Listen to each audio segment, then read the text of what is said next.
one time I get quiet and I float in silence and the answer comes to me. And so the stillness time, because the answers, the purpose, the insights for doing great things that help life, those answers are already embedded in our being. But most people don't go deep enough into the silence within their being to discover them because they're already there. So purpose is already, like every human being's purpose, is already embedded in their being. But you don't figure it out by thinking about it. You figure out by completely relaxing, completely letting go, getting completely still. And then life starts to show you, sometimes in pictures, sometimes in words, answers come to you, insights come to you. And when you have an insight, you own it. That's your insight. Hey, it's Rocky. Welcome to Richer Soul. Today's guest is Udo Erasmus, who will share why your body needs an oil change.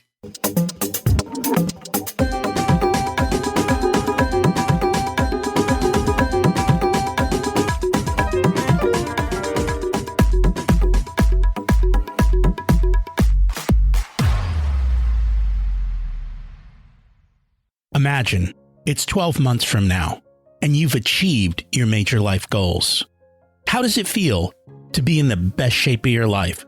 To wake up energized, excited about the day? To have great relationships and friends who support you and propel you forward? How does it feel to have an excess of money, to be able to make the choices you want?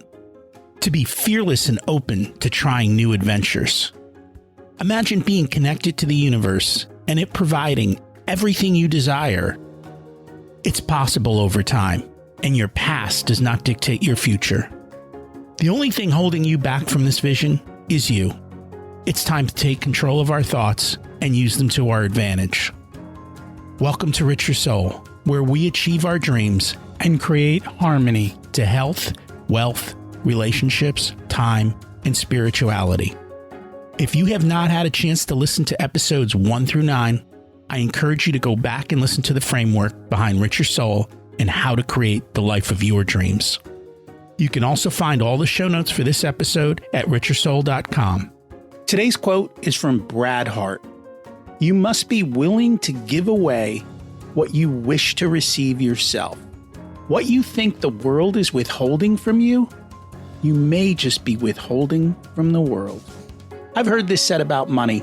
The more you give, the more you get. If you don't have a lot, it's a bit unnerving. And if you do have a lot, it's still a bit unnerving. You can read tales of both of these types of stories in the Bible, and probably in many other religious books as well. So what are you holding back with? A lot of us can give our time. How can you do that and serve the world or just serve one person? It's all it takes. Before we continue, let's review last week's action step, which was to see what percentage of your daily actions are unconscious and what can you change. This is big. Figure out what programs you're running and then upgrade them to serve you better. You surely don't want to be running on DOS 2.1 these days, do you? Microsoft's made a lot of updates to their software. We should too. I have a story to share today. It's titled, The Treasure You Seek Is Within You. A beggar had been sitting by the side of the road for over 30 years. One day a stranger walked by. Beggar said, "Spare some change?" Almost mechanically, holding out his old baseball cap. The stranger said, "I have nothing to give you." Then he asked, "What's that you're sitting on?" "Nothing," replied the beggar, "just an old box. I've been sitting on it for as long as I can remember." "Ever looked inside?" asked the stranger. "No," said the beggar. "What's the point? There's nothing in there." "Have a look inside," insisted the stranger. The beggar managed to pry open the lid. With astonishment, disbelief, and elation, he saw the box was filled with gold. We're all sitting on gold. The secret is to look inside ourselves. It's a theme we've been chatting about and we're going to continue to chat about. We'll do that again a little bit today. What's your gold? And why are you sitting on it? Our main focus, though, today will be on health. Too often we're not provided with the truth about food and nutrition, but it's getting better. We are becoming more knowledgeable, and it's backed by science, and not science backed by people who are trying to promote a particular product or way of living. There's a trend to be more natural, go back to basics, and that's how we improve our health. As you will hear, doctors are focused on fixing disease, but not on creating healthy living. You have to take responsibility for yourself and learn, and you have to figure out how you react to different types of foods, because we all react quite differently. I learned about our guest when my wife was introduced to him at a Tony Robbins event. He was one of the main speakers, and now I get a chance to chat with him.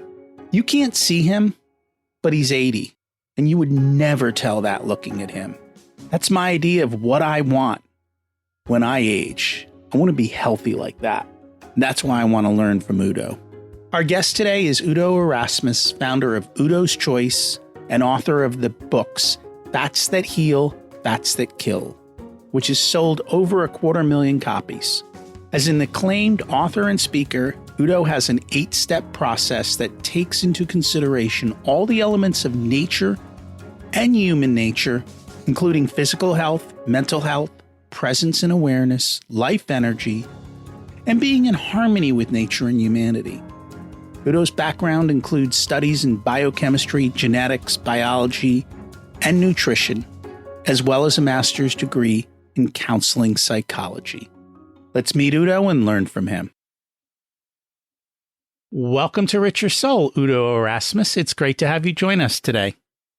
Glad to be on. This is fun. It is fun, and I'm excited about the conversation. We always like to start at the beginning. What was it like when you were growing up, and how much did your family and school teach you about money? I was born during the Second World War in Poland, which was then part of Germany. And we lived on a farm. My father was the farm manager. And my parents never spoke about money. You know, they had a farm and they made money first in Latvia, then in Poland. But we never talked about money because we lost the farm. You know, at the end of the war, we were refugees. I was 2.5 when we were fleeing from communist tanks and trucks down dirt roads on horse-drawn hay wagons, all women with young children, no military presence. And the Allies, the good guys, were using us as target practice. They were shooting at us from planes. So there was no talk about money then at that time either. And then we left. The only thing we had was the shirts on our backs. And so we ended up starting from scratch. And then my farmer dad became a farmhand. So we didn't hardly make any money. And then we emigrated to Canada, and that cost us a bundle. So we never had money. But I don't remember ever feeling poor either, even though we didn't talk about money and we didn't talk about how do you manage money. I don't remember ever feeling poor. I remember my life being rich because we always lived close to nature and there was always something to explore. And I love nature, and I watched little spiders walk up and down blades of grass, and I, sitting, like lying on the lawn, little red spider, and so I don't remember ever feeling that money was missing. Although I would say my sister did, because she compared herself to other people. And I was always just on my own track. I wasn't paying attention. Well, and comparison always does that. Mm-hmm. Was that just your nature versus her nature? Or were there big age difference? Or No, she was 4 years older than me. And then there are 2 other kids between her and me. Always just a little more than a year apart. Wasn't the age difference. It's no, and my other sister didn't compare herself either, so she was relatively happy too. We had been left behind in the war when my mother went through the fields, because it was safer going through the fields in winter than it was to be on those roads. My sister, who is also relatively happy and unassuming, was also left behind with me. So I don't know if that had anything to do with it. Yeah, it's just like, it's hard to chase that kind of subconscious way back when kind of stuff. But but it makes a huge difference. You know, if you're focused on your purpose or your track, you know, instead of comparing yourself, well, how come he has that and I don't have that? You know, that's a recipe for despair and disillusionment. And I think comparison, very much so. That makes total sense. I mean, that is very true. If you have to start comparing yourself to others, chances are you're going to, well, you're never going to win the battle, because there will always be somebody with something new, something bigger, something better. You unfortunately just can't win that. And it is of 8 billion people, it is no person's purpose, you know, God-given, life-given purpose to compare themselves to other people. That's not a purpose. No. So we were talking about the tagline to the podcast, You Got Rich, Now What? You had some thoughts on that. I'd love to hear them. Yeah, for me, I've never actually been very interested in money. I've always been interested in projects. And the idea of, like, I meet people all the time who say, well, you know, first I want to make a lot of money, and then I want to give back, and then I want to do humanitarian things, and then I want to do, you know, things that I'd really rather do in a way, because there's something very satisfying about helping other people. It's built in, you know. It's built in. There's no question about it. It feels good to help somebody. Even if you help the lady across the street or like little stuff, it feels good. The idea of having a pile of money never feels good in itself. There's always a thought behind why you want that pile of money. And ultimately always comes down to, I want to be happy. I want to feel whole. I want to feel good. You know, I want to do something for other people. And so for me, I was never about money. It was always about my project. And that makes a lot of sense, right? You were enjoying life in the moment. Yeah. In alignment with who you wanted to be, doing what you wanted, and constantly improving yourself. And that's really the secret. Pretty much. Just for itself. Right? There's something in us that likes to get better than, not better than somebody or something, but better than before. It's called growth. Yeah, growth is natural. You're comparing yourself to yourself. Yeah. And that's the only comparison we need to make. Have I made myself better today? Yeah, and then you have an insight, and that insight changes the way you think, and that's all inner work. We were just recording the episode before this, and we were talking about inner work, and that was thinking time being the key.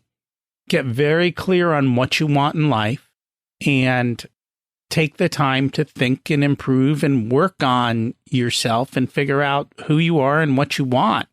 And then just constantly go back to that and constantly review it. Yeah, I do it a little different. I don't like thinking time. I like stillness time, because I want to get out of my head. We're trained to be in our head and thinking. But I like something Einstein said about how he comes up with his brilliant ideas. He said, 99 times I think and I get nothing. And then one time I get quiet and I float in silence and the answer comes to me. And so the stillness time, because the answers, the purpose, the insights for doing great things that help life, those answers are already embedded in our being. But most people don't go deep enough into the silence within their being to discover them, because they're already there. So purpose is already, like every human being's purpose, is already embedded in their being. But you don't figure it out by thinking about it. You figure out by completely relaxing, completely letting go, getting completely still. And then life starts to show you, sometimes in pictures, sometimes in words, answers come to you, insights come to you. And when you have an insight, you own it. That's your insight. It's not memorizing somebody else's idea for you, but it's your own. And out of that, then can come those projects. And it sounds like that was something natural to you because you talked about just being in nature and just, because that comes to a big part of stillness, I think, is just being with nature, being content in the moment, not needing something to entertain you, but what's out there. Right. And I know the shower for me gives me that silence. Oh, yeah. There are many people, I think Eureka came out of the shower too, right? Mm-hmm. Eureka, how I think it was Archimedes who figured out how buoyancy works. If something is more dense than water, it sinks. If it's less dense than water, it floats. And depending on the density, depends on whether it floats totally or floats only half. And he ran down the street naked, said, "Eureka, Eureka! I have found it! I have found it! I figured it out!" Yeah, and came to him in his bathtub. Yeah, it was not a shower. They didn't have showers, but it came in the bathtub. They didn't. Yes. Well, it's turning off all the noise, right? Yeah. And allowing it's stepping out of the noise. Yeah, I'm not sure I can turn off the noise in my head, but I can walk from it. There's no noise in my breath. There's no noise in my bum. There's no noise in my knees. Only noise in the surface of my cortex. But all the answers of life are embedded in life, and life is everywhere within the body all the time.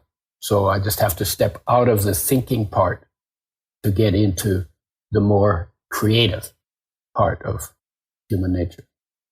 And we're here today to talk about health, to talk about your book, which is based on oil. And as I was reading this book, you talked about money in it, though.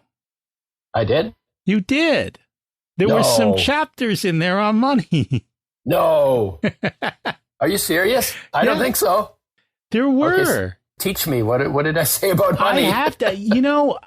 I have to go pull the book and open it up. But you talked about it, I think, from that type of a standpoint of it not being everything. Oh, I know what I said. Yeah. Money follows benefit. So if I have a project, and I can tell you the story of how I got into fats, it was definitely based on that. What happened was I got poisoned by pesticides. And the doctors couldn't help me because they have nothing for pesticides. So I realized, oh my God, my health is my responsibility. And I was lucky because I had biochemistry, genetics, biological sciences background. That's a major point, though. Mm-hmm. Your health is your responsibility. Too many people are expecting someone else to take care of their health, like their doctor. Right. Or something else. And it's just a major point that I really needs to hit home, but continue. Right. And it really hit home when I got poisoned and the people I would depend on to fix me don't have anything. That a penny seriously dropped. And so then I went into the research and I said, well, let's see, the body's made out of food, water, air, and solar energy. That's all a body is made of in nature. So if I, and 98% of the atoms in the body are removed and replaced every year. So the body is a major construction site. And if I raise my standard for food, water, air, and sunlight, within 1 year, I can rebuild my body 98% to a higher standard. That is called healing. That's why healing is possible, because the body's always turning over. So you get better input, you end up with a better product. I'm talking now about the body as a product, right? And so I knew that. And then I started reading, and I got stuck on oils because it was so confusing. Because they would say omega-6s are essential, which means you have to have them and you can't live without them. And you got to bring them in from outside because you can't make them in your body. And if you don't get enough long enough, you die. And then another piece of research would say omega-6 gives you cancer and kills you. So it's like, it's essential for health and it gives you cancer. It's like, whoa! It's like, ah! My head was exploding. It was like, yeah, how does that work? And it's that contradiction, trying to understand that contradiction, that pushed me to look deeper into how oils are made. Because they're not made with health in mind, they're made with shelf life in mind. And in order to get a long shelf life on oils, which are the most sensitive of our nutrients and are damaged the most by light, by oxygen, and by heat, more than any other nutritional product, and need a lot of care, well, we give them the least care. We throw them in the frying pan, turn them into smoke. You know you've changed the molecules when oil turns into smoke, right? And then we breathe that stuff in, and it increases lung cancer.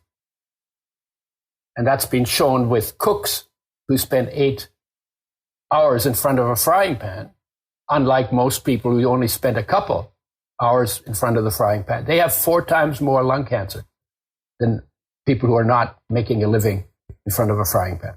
4 times more. 400% increase, right? So, and then the industry, to make the shelf life, they treat them with sodium hydroxide or Drano. Then they treat them with phosphoric acid, or it's called a window degreaser. Then they bleach them with bleaching clays. That makes them rancid. Now they smell bad. And then they heat them to frying temperature to clean them up. In that process, you damage 0.5 to 1% of the molecules. If you have a tablespoon of an oil that's been treated that way, that is 1% damaged, you get more than 1 million damaged molecules for every one of your body's 60 trillion cells. So the total number of damaged molecules in a tablespoon of oil that is 1% damaged is 60 quintillion molecules. That's a 6 followed by 19 zeros. And when I read that, I said, oh my God, I can't get healthy on oils that are damaged like that. We should make them with health in mind. And so then I started figuring out, how do you protect oils from light, from oxygen, and from heat damaging from the time they're in the seed through the pressing, the filtering, the settling, the filling, until they're in a brown glass bottle, in a box, in a fridge. You know, we're putting oils in fridges, right? And nitrogen flushed so there's no oxygen in there. How do you make a system that is so tight that no light, no oxygen, no heat gets to it? And so I started figuring that out in my head, because I grew up on a farm and we know how to tinker and do stuff, right? And then while I was in the process of trying to figure that out, this was in 1980, I got poisoned. 1981, it was established that omega-3s are also essential nutrients, not just omega-6s.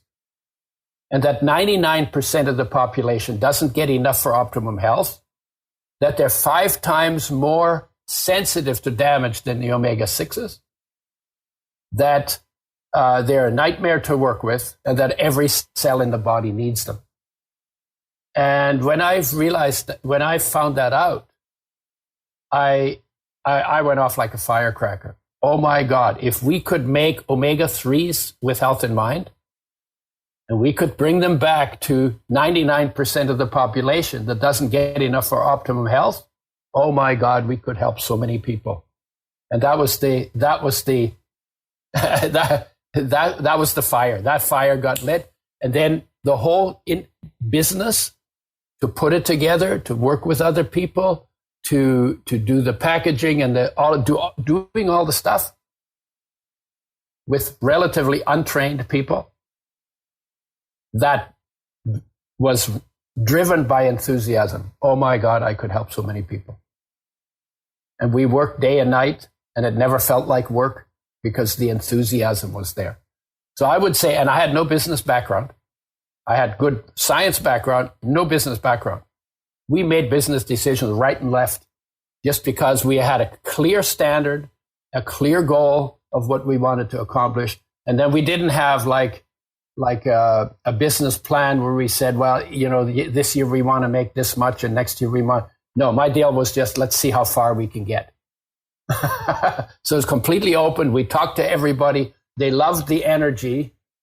And that's really, I think, fundamentally, when people are lit up, people want to be around that. If they don't know how to get lit up within themselves, then they like to hang out with people who are lit up. And then we started traveling. We did a tour in 1988 in a van without air conditioning through the United States, 35 states, 17,000 miles by road in July and August, the hottest months, and then half of June and half of September. Went to 85 cities and talked to anybody who would listen to us. And just that enthusiasm created a, we just lit fires. That's basically, people became enthusiastic. We talked about omega-3s and what they can do for health. And within 2 years, flaxseed oil, which is the plant source of omega-3s, the richest plant source, became the second best-selling oil in the natural foods industry where we were active. And it was incredible. We did the 101 days. We did it on all raw vegetables because we found when we ate carbs, we would kind of fall asleep because they make your blood sugar go up and then make it go down. So we'd fall asleep. And when we ate meat, we felt tired. So we ate the whole thing on fresh raw vegetables, except for the first 2 weeks. That's how long it took us to figure it out. And it was like, and we worked all day and then drove all night. I slept on the floor of the van between the steering wheel and the back. My driver had made himself a bunk across the back. Our clothes were on a broomstick inside the double doors. And every 3 days when we'd get completely sticky and sweated up, we would walk into a Marriott hotel like we owned it and then go to where the showers are and the workouts are. And we would take showers. If they had a pool, we'd go for a swim in the pool. We'd wash our clothes in the shower. And then we'd go back into our van. We called it the Omega Hilton. Should have called it the Omega Marriott. But, and then carried on. And it was, you know how the Blues Brothers used to say, I'm on a mission from God. Well, it was kind of like that. And it was so fun, even though it was hard work. I don't remember ever feeling like, oh, this is too much. Oh, I want to take a day off. It was like, no, it was just like, there was that enthusiasm drove everything. And my view is, if you are having if we'd have gone to the bean counters and said to them, hey, listen, we want to turn flax oil into a product and we want to do all that, and they'd have run the numbers, they said, don't do it. This is stupid. They said, this is going to be completely crazy. Because in the end, enthusiasm and passion is actually what drives everything, not money. They say what gets paid for gets done. No, not if you have a passion for it. And we didn't make any money. Like I didn't make any money for 14 years, but I felt it needed to be done. But I also felt whole inside. So it was not like I was missing something. I felt, no, I have an incredible life. Everything is here. I don't need more than what I have. And so, and when it's like, when you're taken care of like that, then it's not hard to find a passion for something. Oh my God, I'm taken care of. There's nothing left to do except to help. And then your life is amazing. You're content. So, yeah. But lit up, content and lit up. And the lit up was at that time, the lit up was for, it was like I found a purpose. Oh my God, this is worth doing. Oh my God, we could help so many people. And oh my God, this is like a practical thing that we can do. And then I never thought about money. The guy that did the money stuff, he said to me, what do you want out of this deal? I said to him, I don't know. He said, well, if you don't know what you want, I can't help you get it. And I said, well, that makes sense, but I don't know what I want. I just want to do it. I just want to get it done. My payoff was, it was a total pipe dream. And I knew I could get it done. And I got it done. That was my payoff. So I don't think people realize how bad oils are. And we've talked about it on the podcast before. We've talked about vegetable oils versus something like an olive oil or of the more natural oils, and some of the reasons why vegetable oil is so bad and some of the others are much better. But it goes even beyond that. And it has to be with the way they're processed, the way that they're delivered, and then how they're used. And you've kind of touched on that a little bit. Yeah. Can you touch a little bit more on the scientific behind it? Yeah. If you look at all fats and oils, the whole universe of fats and oils, there are two things you have to get from them that are essential. So they're called essential fatty acids. There's an omega-6 that was established as essential in 1929, and an omega-3 that was established as essential in 1981. Nothing else from fats is essential to your health. So you can take it and leave it. But you have to have those two.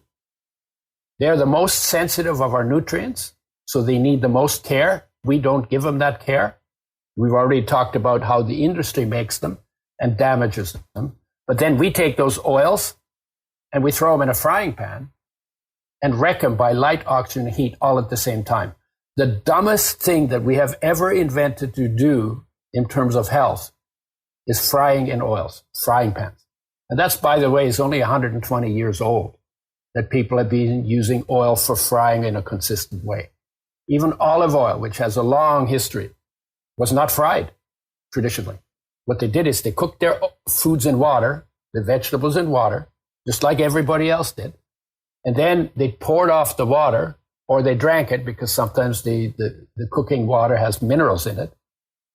And then they put it in a bowl, and then they added oil to it, because oils enhance flavors and improve the absorption of oil-soluble nutrients in our food. That's how they used extra virgin olive oil. And it wasn't until the mega oil industry began basically around 1900, and by the time they got to 1930, 40, 50s, they started saying, oh my God, they're using water to cook. If we could get them to use oil, imagine how much oil we could sell. And then the industry began to educate our mothers to use oils instead of water for cooking, because they said it's more convenient and it's faster and everybody's in a hurry. But they didn't tell us the damage done that happens when we do that. And the truth is that when you damage oils, when you damage the essential fatty acids, you increase risk of inflammation, which is behind many of our degenerative conditions, and you increase risk of cancer. And when you burn carbs, you increase risk of inflammation and cancer. And when you burn proteins, you increase risk of inflammation and cancer. And when you overheat oils, you increase risk of inflammation and cancer, independent of each other. So anything that you burn, that you turn yellow, then brown, and then black, and then into smoke, will increase your risk of inflammation and cancer. And so I tell people, you have a frying pan in your house, just about everybody does, go take it out, turn it upside down, hit yourself on the head with it really hard, so it's associated with pain, and then throw it out. Because from a health perspective, you're going to give yourself a lot of pain and a lot of damage, and you will shorten your life, and you will create lots of problems for yourself. So go back, and if you look at nature, nature's standard for every creature that eats food was fresh, whole, raw, organic, right? Like squirrels don't fry their nuts, right? So fresh, whole, raw, organic, and for human beings, mostly plant-based. That's how you get the longest life and the best of health. And when you cook the foods, then you need to bring back the enzymes you destroyed, bring back the probiotics that you killed, and that's when you even cook it in water. That's already a problem. And when you fry it in oil, you basically, fried oils fry health and fried foods fry health. So, and that's now everything else other than omega-3 and omega-6, your body can make out of sugar and starch, but you can also get it from foods. And they're reasonable fuels. And the biggest issue is not vegetable oils. You shouldn't blame vegetable oils for the problems. You should blame the processing that is done to these vegetable oils for the problems that are usually blamed on oils. And the research is all done with these damaged oils, right? And so when you get negative effects on health from vegetable oils, it's not the vegetable oil, it's the processing that did the damage that should be blamed for it. But the researchers never say that because they get their grants from that industry to do those studies. And that's a big part that people don't understand, is where the money comes from. Yeah. Dictates the study design. And I know growing up, eggs were good, eggs were bad, eggs are good, eggs are bad. It's constant coffee, as long as you bacon. keep talking about eggs, and as long as we keep talking about oils are good, oils are bad, at least we're talking about oils, so that's good advertising. We do a lot of Indian cooking, and Indian cooking, the first step is always to fry the oil. Yeah. The onions. Yeah. And except in India, they didn't do it with oil, they did it with ghee. Yes. Ghee is more stable, so it's less damaged than the liquid oils. They're damaged more, except for sesame, which has some very good antioxidants in it. So can you fry in ghee then without issue? No. Still an issue. Yes, but less issue than frying in flax oil or sunflower oil. And that's because the more sensitive the molecules, and omega-6 and omega-3 are very sensitive. The more sensitive they are, the more damage you do when you don't give them the protection they need. So I Googled how do you fry onions in water? And there's actually a way to do it. And I didn't realize you can caramelize them and brown them, and you don't actually need the oil. So we're going to try something different. Yeah, and you don't have to caramelize them because onions in their natural state are raw, right? And so is garlic, and so are all the spices that you say that you're supposed to, But then we say, oh, I love the taste of fried things, right? No, you don't. Because if you scraped the burnt off the food and put it on a spoon and ate it, it's acrid, it's bitter, it's scratchy, and it squeaks between your teeth like chalk on a blackboard. It's awful. But you think you like it because you got it with mother love. So now you have this habit, and every time you eat something fried, it reminds you of the love of your mother. And what I say to people is, look, keep the mother love. It is incredible. The love that mothers have for their children, there's nothing that comes close in the outside world. But separate yourself from the bad habit that she was bamboozled into by the industry because they wanted to sell more oil.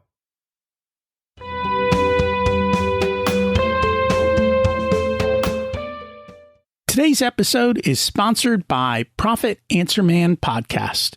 Did you know that most small business owners hate looking at their financials? It's one reason they may struggle with business success. The Profit Answer Man podcast helps them ensure they are profitable and can pay their employees and weather the storms we all have to face. It's built on the Profit First methodology of pay yourself first.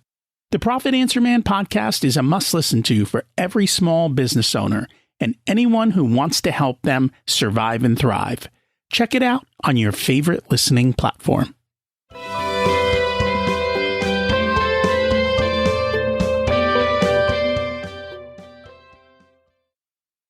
So speaking of oil, everyone associates oil with fat, which it's not. Carbs are much more associated with gaining weight. But when I looked at the percentages of fat that you had listed in the book, I think most people would be shocked at what's a healthy percentage of fat for body weight. Well, yeah, the low end is if a woman gets down to 4% body fat, she starts to lose her period.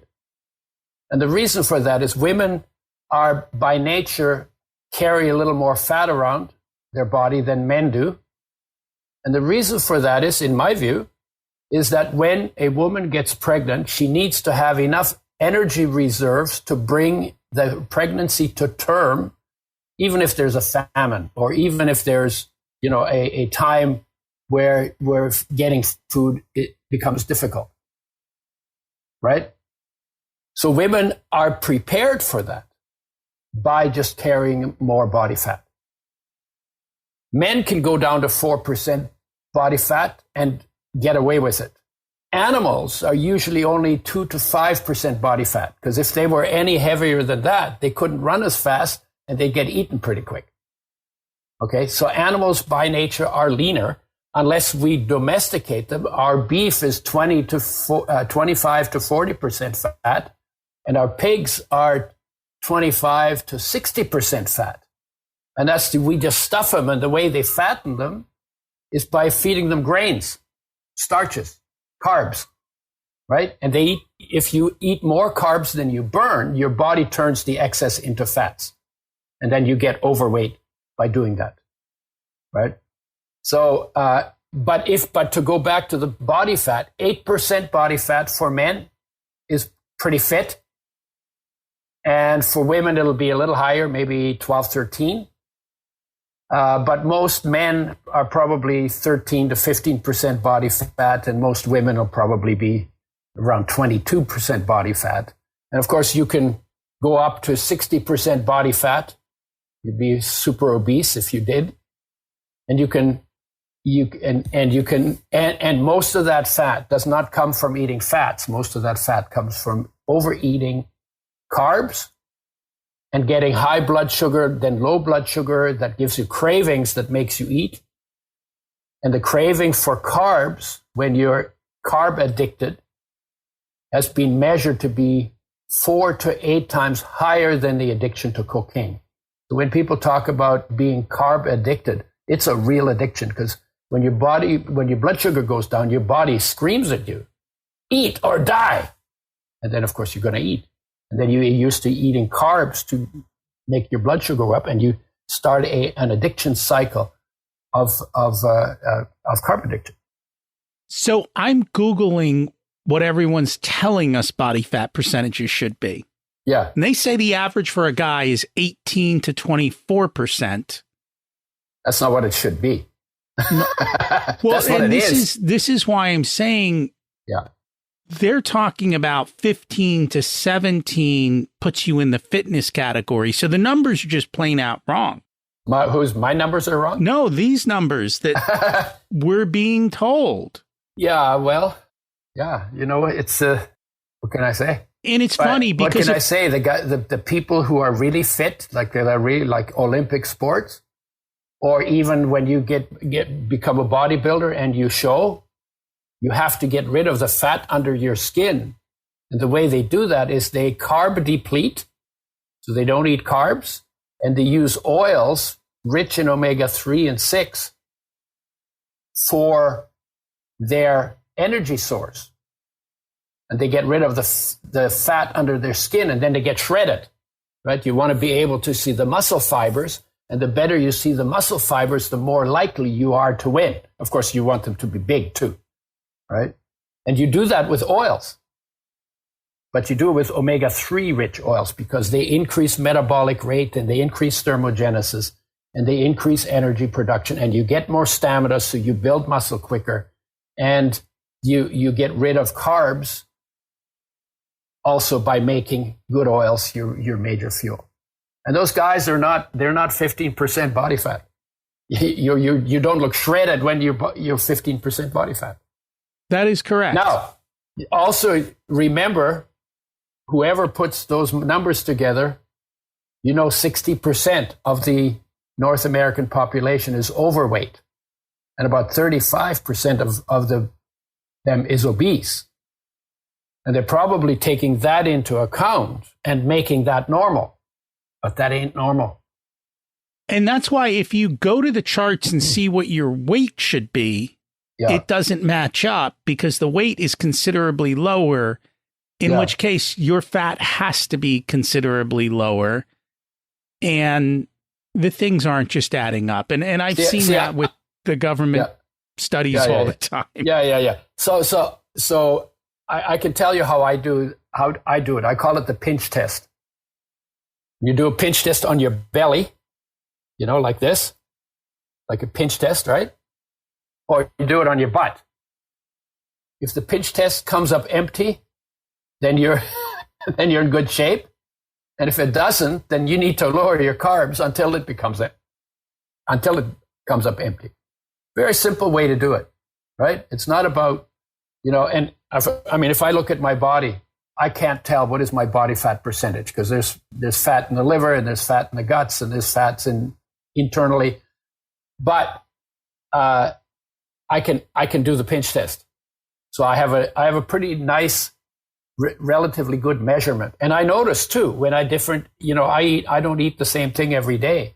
I notice very quickly how my pinch test becomes less empty. And that is my sign to go back to eating leaner because I don't feel good when I get overweight. It doesn't feel good. I don't have energy, and of course circulation gets blocked because if I'm overweight on the outside, then I'll also have deposits in my arteries and deposits in my inner organs. And circulation is very important from a perspective of being alive and healthy. That it is. So let's switch gears a little bit. One of the things that you talked about in the book, and I think this is now becoming more and more mainstream known, 80% of the immune system is in the gut. Mm-hmm. And so this also comes back to the importance of food and how you maintain your gut. I'd love for you to just kind of expand on that. 80% of the immune system is in your gut. And you said the first thing is, well, why is that? Well, because your gut, the inside of your digestive tract, is outside of your body. We don't think of it that way, but it's just basically a hole through you, right? And that hole through you, one going in, one going out, is connected to your environment, right? So you throw stuff into that hole, and then your body needs to take it down, break it down, free the nutrients for absorption, and then whatever doesn't get absorbed passes on through. That's the digestive process, right? And there's saliva here, and then acid in the stomach, and then enzymes everywhere, and to get all of that done. But you're putting foreign stuff very intimately into that inner environment. And your immune system's job is to protect you from foreign stuff, especially foreign proteins. Because and your immune system knows what are your own body proteins and therefore what are not body-owned proteins. And the immune system's job is to make sure that no protein that isn't body-owned protein or building blocks passes into your body. Because if you absorb a chicken protein into your body, the first time, if you inject a chicken protein into your body, the first time your body would react to it and would make cells that make antibodies against it. And the second time you did it, you might actually die of anaphylactic shock. Because when you get foreign protein into your body, it's like you're under attack. Because foreign proteins means it's not you, and you've got it invading your system. And then the immune system has to deal with that. So obviously it has to be most present in your digestive tract because so much stuff that is foreign, it's all foreign, unless you're eating yourself, right? Right? It's all foreign, right? Even if you're a cannibal, you're eating foreign protein. It's human, but foreign. But whether it's carrots or it's lettuce or it's pork or it's beef or it's dairy or whatever it is, it's all foreign stuff. that has to be neutralized, that has to be broken down, that has to be prevented from getting into your body. The immune system is very good at what it does, unless we screw it up sometimes with foreign molecules or bad habits. And then when it doesn't work, not much in the body works for very long. Digestion isn't working. That's why my recommendation, everything you eat has protein in it if you're eating whole foods. Those proteins are foreign. And if you cook it, you destroy enzymes that are present in raw foods that self-digest those foods, maybe 60%. If you cook it, you destroy those enzymes. You need to replace those enzymes. So I work with enzymes in digestion because they make sure that the foods are broken down so that you don't run the risk of having to involve your immune system and getting allergies and autoimmune diseases. And we're just replacing the enzymes that were destroyed by cooking or frying. Those enzymes should be richest in protease because proteins, when they're not digested properly, cause the most problems. So that's one way. And then the second way is with probiotics. Probiotics being friendly bacteria that regulate all the different kinds of bacteria in your gut and keeping unfriendly bacteria from getting getting out of control. And in order to do that, you take probiotics to replace the probiotics that are present on raw foods but are killed when foods are processed or cooked or fried. So that's one of the ways to help digestion. The third one is fiber. Fiber is in plants. There's no fiber in animal products. So if you have issues with bowel regularity and then heading in the direction of more plant-based or drinking more water or taking more oil can be very helpful to those conditions. So when you look at autoimmune diseases, do you think the medical community is treating autoimmune diseases as a dietary problem? I don't think the medical community treats anything as a dietary problem. They get, on average, they get 1 hour of nutrition in 4 years of medical school. And I actually took a year of medicine because I wanted to learn about health, because they do call it the healthcare system. And I was naive I spent childhood on a farm without electricity. So, I didn't know. So I took biological sciences and then went into medicine and realized very quickly we're only learning about disease in medicine. And I went to the dean and I said, I came here because I wanted to learn about health. And I thought maybe we learn about health in the third year or the fourth year. But I was dismayed because 3 months into my first year, it's like, hey, this is all just about disease. So I said to him, what is health? He said, we don't know. We're working on it. And I can't tell you how disappointed I was. But the truth is they're not working on it because they're studying disease. They're not studying health. If you want to know what health is, you need to study health.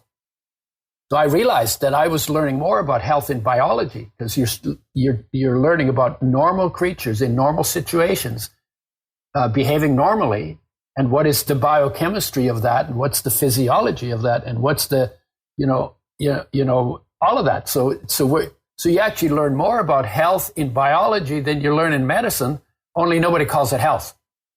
And then we were also told that a doctor should always sound as though he knows what's going on, even when he doesn't. And that finished my medical career because we call that lying on the farm. And the idea was, I'm not going to lie to people because I don't know what's going on. I could say, I don't know, but maybe I can find out. That would be okay. But just making something up because you're supposed to be an expert and you're supposed to have answers.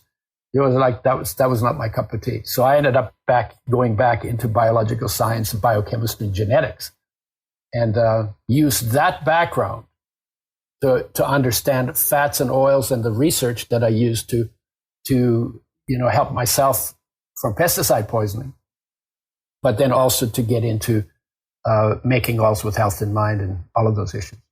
The reality is medicine is big business. It's 20% of our economy. And physicians realize that, unfortunately, people just want a pill. They don't want to fix their lifestyle. They don't want to do the hard choices. No, hang on. I disagree. Here's the reason why. If we made available to people what is health, what are the components of health, what are the principles of health, but in 200,000 years of human existence, we have never done that. Then we could start to see who's interested in health and who just wants a pill.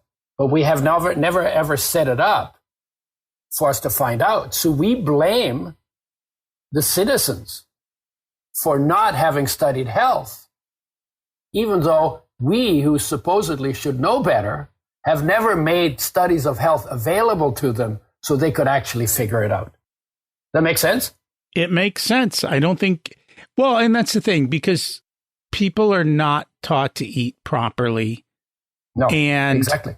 And the foods that we are given are modified in such a way that they know what we're addicted to, in a sense.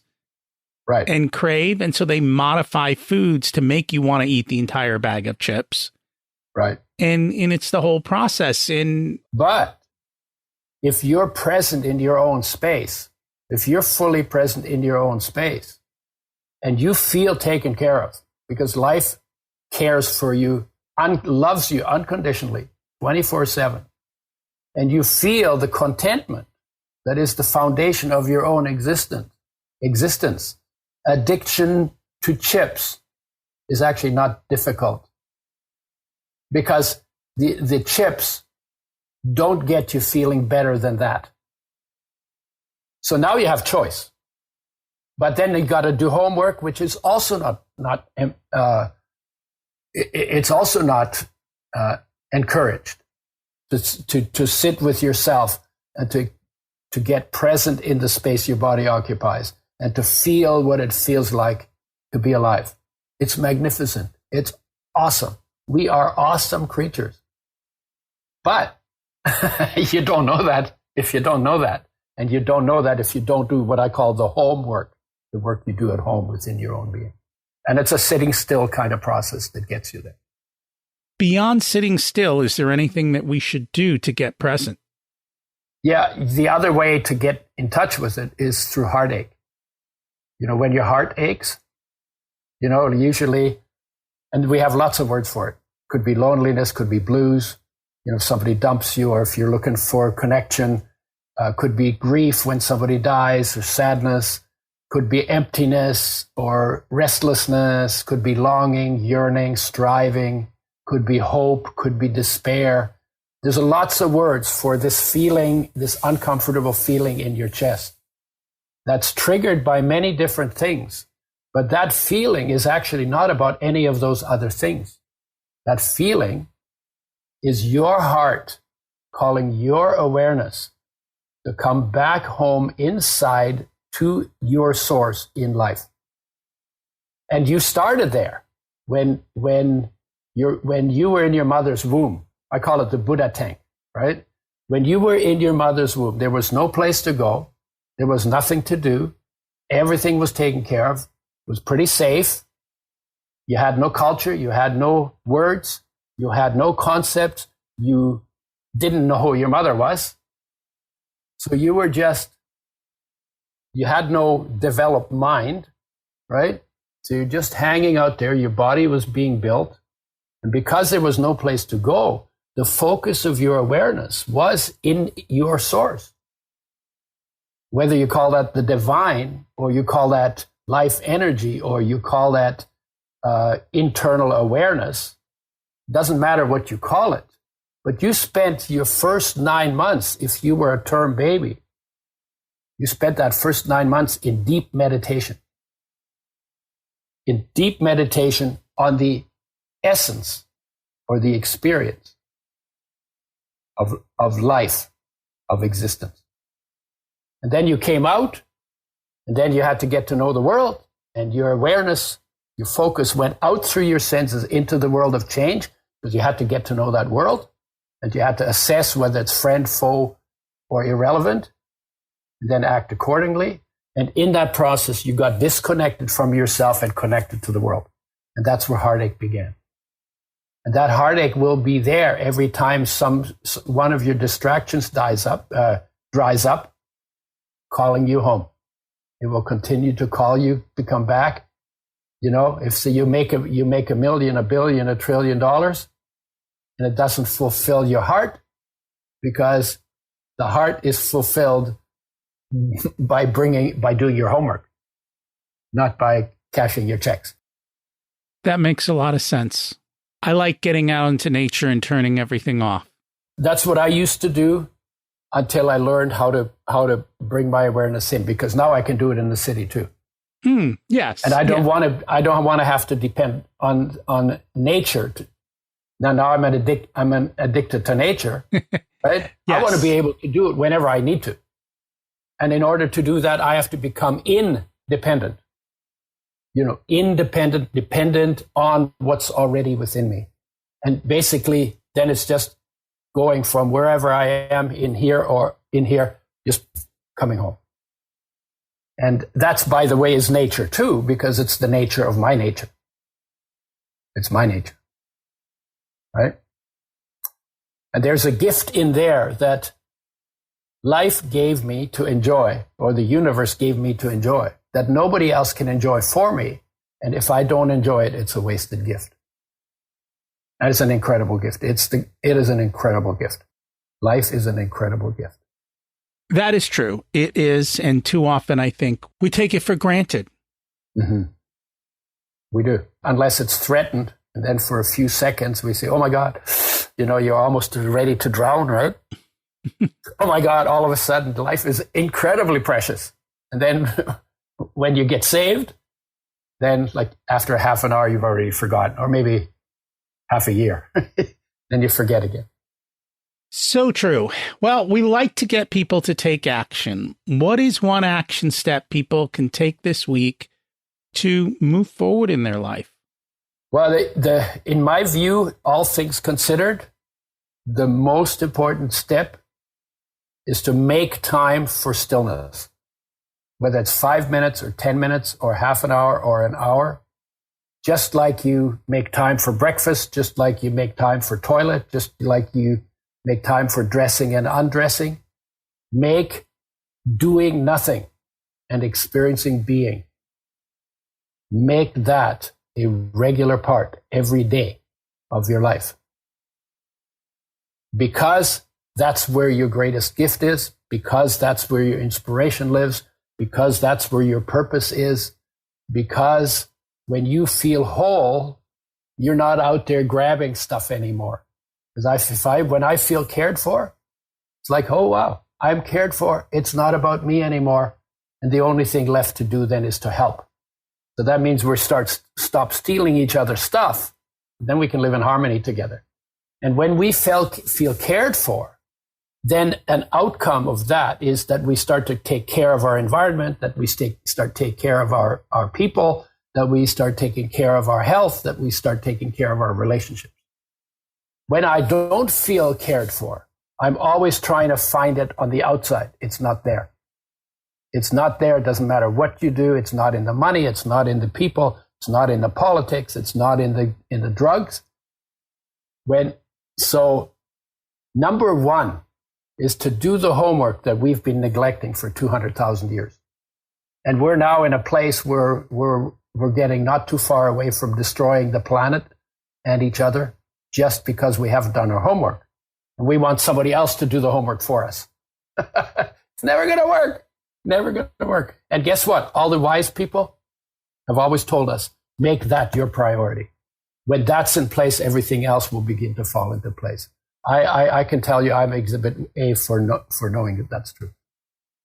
Yeah. So that's probably not, that's number one. That's definitely of all of the things that needs to be done on the planet, it's not taking oil. It's actually doing the homework. Do the homework. And, not everybody wants to do homework. They made it a bad word in school, unfortunately. Then number two is change your attitude. Change your attitude. Fall in love with doing homework. Fall in love with doing homework. That's absolutely perfect.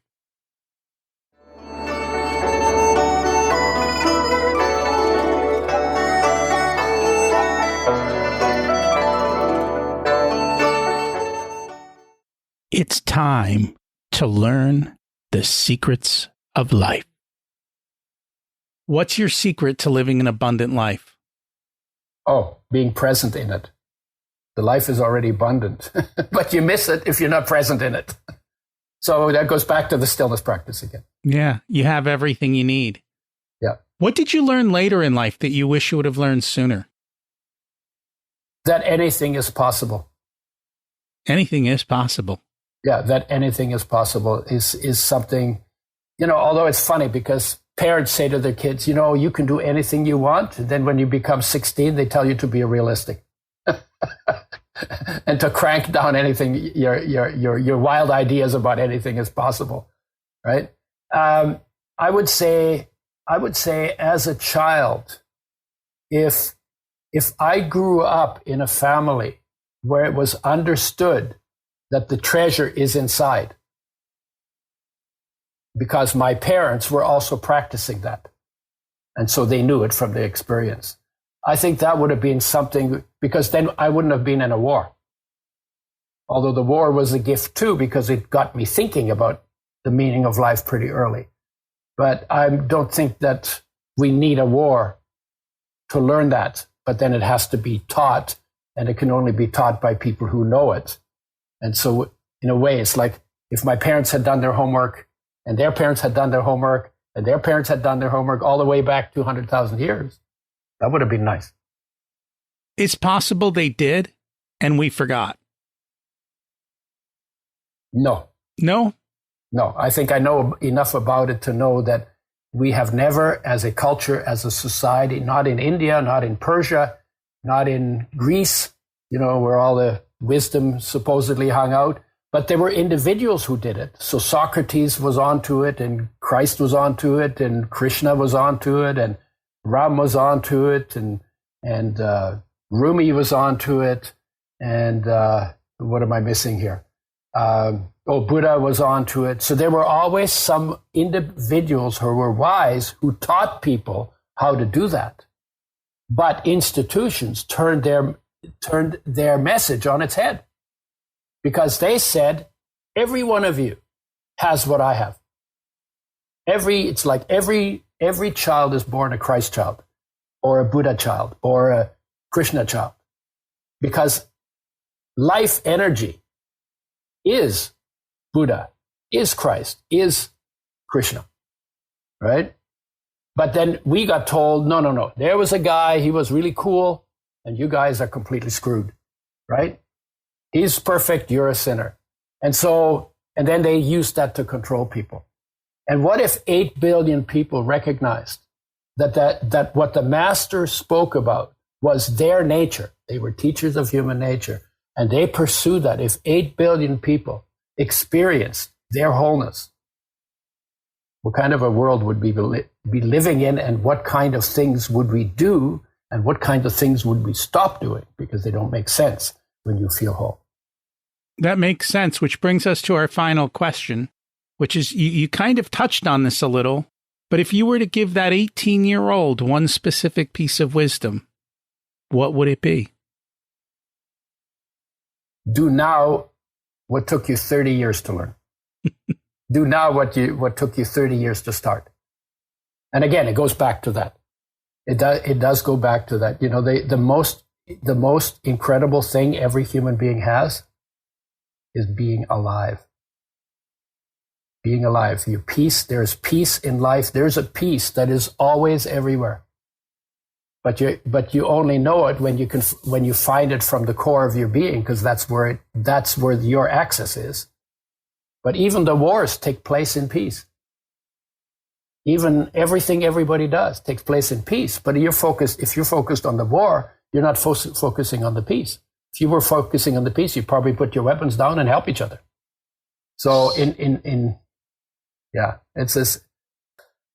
Yeah, oils are good. Oils are the most neglected area in nutrition. Digestion is the second neglected, but the most neglected thing on this planet, past, present, hopefully not future, is to become fully present in in all of our being and our surroundings, and then live our life as an expression of how incredible it feels to be like that.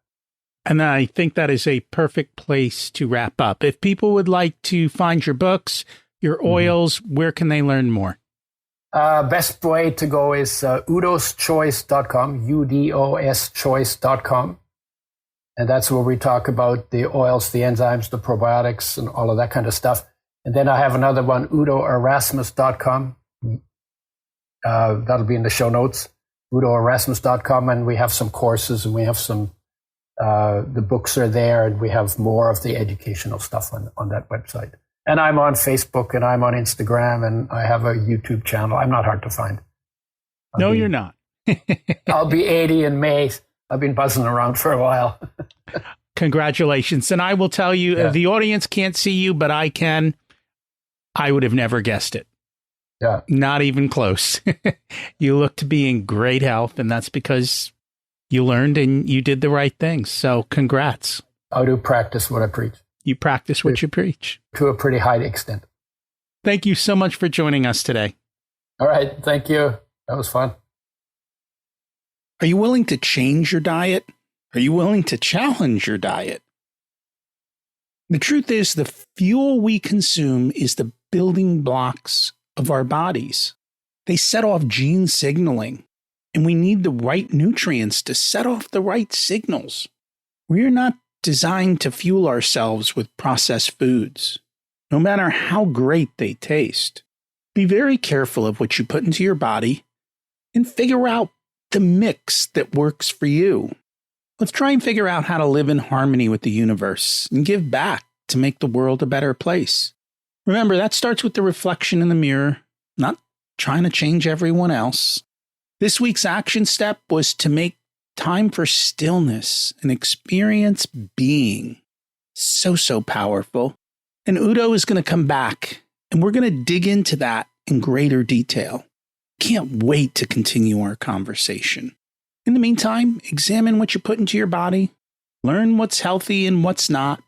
Companies have an agenda, and we're usually not at the top of them. We should be vibrant and full of energy.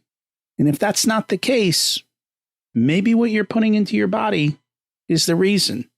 And even though we think we're doing it right, chances are things may have happened from the natural state of our food to when it got to us, and along that process gets damaged. I know I'm going to change the way I eat based on the information I learned today. Next week, we've got on Ken Hahnemann. His book is Ungraduated: Finding Your Way and Dropping Out of an Outdated Belief System. We're going to be constantly harping on this theme and keep digging in. Hey, if you know someone who would enjoy this episode, would you mind sharing it with them? I'd appreciate that. Thank you. And thanks for listening. Have an abundant week.